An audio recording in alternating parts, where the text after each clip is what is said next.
What's up out there? Welcome back to some more Melvor Idle Adventure mode. This is episode 4. Now, I've spent the last several days doing a combination of combat and thieving, and spent a lot of time doing those two tasks. Basically, that's why there hasn't been a video. It's just been a lot of background doing things and just letting it run. So I spent some quality time with the cows and killed a lot of them. So I did do some cooking to get my raw beef cooked into beef so I could go into dungeoning and things like that. So I do have plenty of beef stacked up. I have gone through, let's see, I cleared out the undead graveyard, so I got the bone necklace. That thing is done. That was one of the things that I wanted to get completed. Where is that? That is here.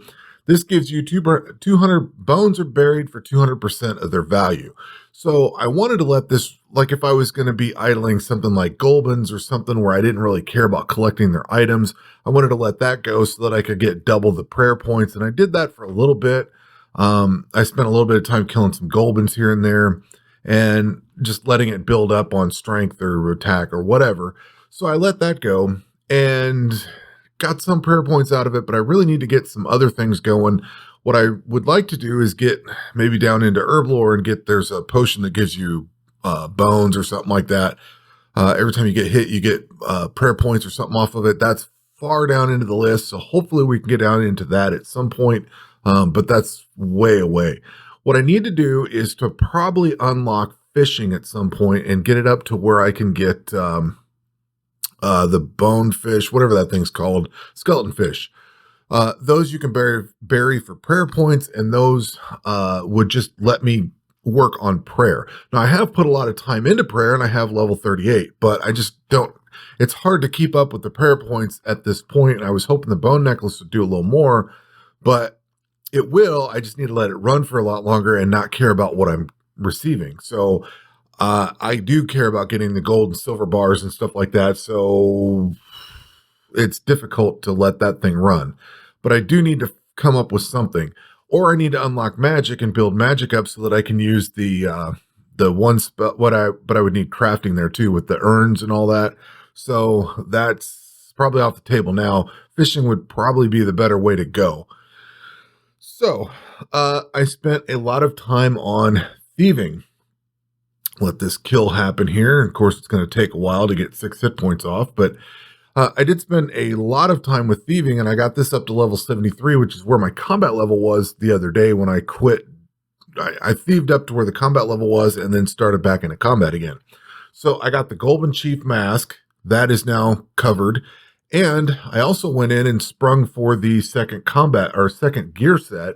I had 10 million. I could have bought another skill, and I thought, you know what? I'm going to buy the gear set because that lets me switch between thieving and fighting without having to screw around with touching all this stuff. Plus, it frees up some bank slots, and I don't have to pay for more bank slots. But I have bought more because I kept getting more gear and stuff. So I did get this second slot, and I did get the Golden Mask. I've got the Thiever's Cape. I've got all the thieving stuff that I can use at the moment, and I'm going to be pushing into further. I also spent some quality time while I was thieving on, who did I thieve? The merchant here. So I've got the merchant's permit, which gives you 10% off of gloves and stuff like that. And then I bought some thieving gloves and worked on, well, I think that was when I worked on the Golden Thief. Because then I got him with the gloves. I got him to, yeah, so there's no charges left. With the gloves, I had him at 100%.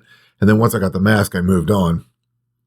But basically, I've been spent time going through the merchant because the merchant gives you all these herbs. They give you pretty much all the early game herbs, which is fantastic because I also unlocked Herblore, and I have not started on it yet because I need potato seeds and I just haven't bothered.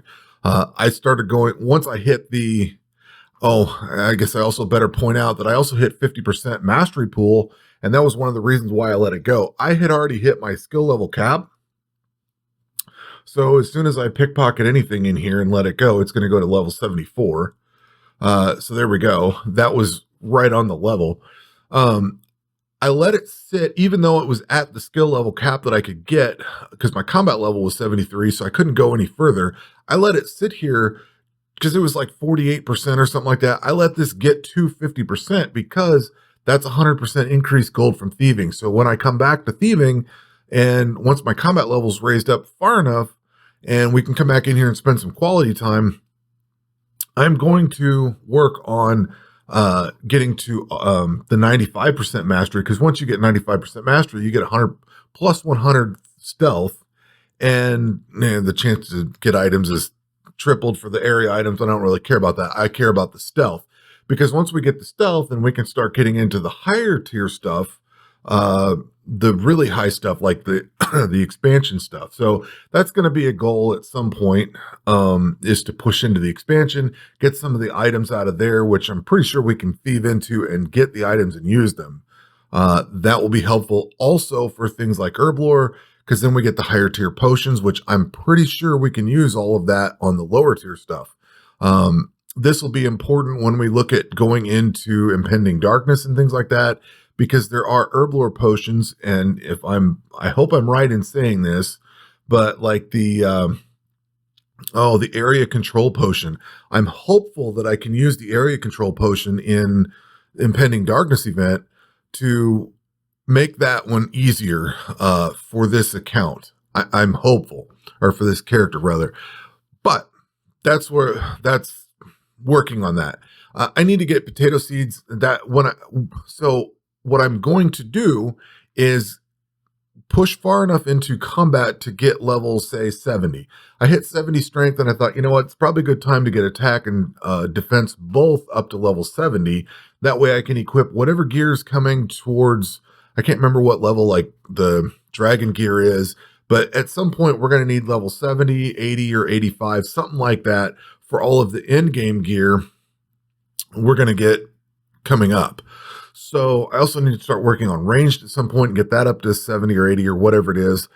If I can get into the Air God dungeon and start getting gear out of that, that gives you great damage reduction to start pushing into the other stuff and maybe push back. So I might try the volcano at some point once I get all these up to 70. I'm not sure. Haven't quite got there yet.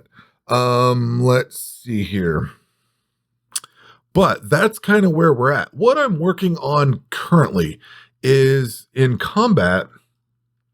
I had a bunch of mithril stuff, and one of the tasks gives you the fully upgraded mithril chest and fully upgraded mithril shield. So I pushed into the I pushed into all the combat that I was doing with cows and the I was doing like mummies and stuff just to get rings and Slayer tasks. My Slayer area is up to 48 now. My Slayer skill is up to 48. I wanted to push into the runic runes, which I can now, to get the thief. This gives you can get these gloves of silence. This thing's probably going to be pretty thick. Magic evasion, which he shouldn't do magic damage, I wouldn't think, but we'll see. I'm going to gear up before I do that fight. That is basically a glove that takes, adds thieving, stealth, and all that. So I want to get that at some point, but I need to gear up first. And the basic gearing process for melee is to pretty much go through the Castle of Kings and run down the line here. So I'm at the Mithril Knight. I can basically sit on him all day long, gather all his gear, and everything's good. I need to be able to get into the Adamant Knight, and this is where things get a lot more difficult. The Adamant Knight has the Obsidian Cape that I'd love to have. This works great. I found this out on one of our speedrun modes. That works great to get you into the volcano and get that clear. So I'm going to need to idle that. But I also have all the other gear, and I also need to be able to upgrade all of that gear, which is several hundred silver bars and gold bars, and that's kind of where I'm at right at the moment. I have upgraded all of this gear to the point where I'm ready to finish off the boots. The shield, I have the shield upgraded to this point, and I'm waiting to get the rest of the upgrades for both the boots and the shield. I'm going to do the shield first. I'm going to get the shield upgraded first, because in Township tasks, if we go to, I think it's the normal task, right down here at the bottom, if you turn in this fully upgraded adamant shield, you get a fully upgraded rune shield. That's going to give a little bit more damage reduction for free. So it's going to be a pretty easy upgrade to go to. And that's kind of what I'm working on at this moment. We're definitely going to need a food source, and we're definitely going to need a source for bones. So fishing might be the next priority that I come to. I was going to do magic first, and it's going to cost me 10 million to get there. Money is not really a problem at this point. I know I don't even have a million yet, but we have the bonuses from thieving with the gear, all the bonuses there from the gear we can get. And we've got the 50% bonus for the mastery pool. So that's all going to help out. I got 10 million in like a day or so. And so it's not that big a deal. And as we level this up, we're going to be working on the farmer for a little bit to get some seeds. I'm going to definitely need some potato seeds and stuff like that. So it's not going to be that difficult. And I may spend some time on the merchant, get that up to 100%, because I'm going to need all these different herbs. And I have a good stock of herbs. Where did I put all that crap? In here? So I have a decent stock of herbs. Like I can start doing some things. And I started keeping stuff like corn because, was it corn? Corn or what? Some of these might be used in agility, and I can't remember which. But some of these are also used in the township tasks. So, yeah, I've already done that one. Then I start keeping some food that heals for roughly 500 because that's the food that I'm using is roughly 500. So I start keeping a little bit of that. Anyway, that is where we are currently and still trying to get, basically the long-term goal is to get into the mist and get that done, but working the way back through all the god dungeons and the volcanic cave. At some point, I'm going to have to start working on ranged. And I need to figure out where to fit that in and what to use. We do have the ability to go in here and get a crossbow. Problem is, there's no real way to get bolts for the thing. You can, from the Slayer area, you can go up into here. Let's see. You can do these resupplies, but they cost a lot of Slayer coin, and I don't really want to spend Slayer coin right now. So... and these only give you 1,000 bolts, which goes fast. So it's not really, I don't know. I'm going to have to use bows, I think. I'm not real pleased with that because that's a two-handed weapon, so you lose your shield. But I don't know. It is what it is. We'll have to work some of this out. And as we get better with other things, get into the dungeons and get the food source secured, get the prayer source secured, which will be fishing, that will let us push into the dungeons because then we can just make unlimited food and, higher tier food than what I have. Because I can cook up to, what can I cook up to here? Swordfish. These heal for 1,300. I could do anglerfish for 1,200, lobster. I mean, we have some decent food sources here. Just need to get fishing into it. And that would give me some rings for XP and stuff like that potentially. So another good reason to get fishing. Anyway, that is where we are. I'm going to kill this off because I want to go back into the statues. I need to kill off more statues. There's probably a way, it may or may not be better to thieve off of like these trolls. These things drop silver bars, and I think these guys drop gold. It might be better to focus on thieving for that. The drop chance might be higher. I don't know. I don't really care. At this moment, I'm working on collecting the gold and silver bars from this. These drop both gold and silver bars. But I'm also working on getting my attack, strength, and defense leveled up. So once this hits level 70, I'm going to switch over to defense and let that build up to level 70. And then hopefully by then, I'll be working on getting the runite gear and upgrading all of that. So this is going to be a slow process to get, but it's not just collecting the items. It's also working on the attack, strength, and defense skills that I'm trying to build up also. And I spent some quality time with like the tentacles and maybe even the crabs. I can't remember. I spent some time with various different creatures just to let this level up and, sit overnight and do whatever. So that's where we are. And again, for the time being, just trying to get adamant gear finished off, start getting the runite gear, and then looking towards the volcano is my immediate future. And how we're going to do that is with the fishing skill probably, and that kind of thing. So that is it for this one. We will catch you on the next one. Take care.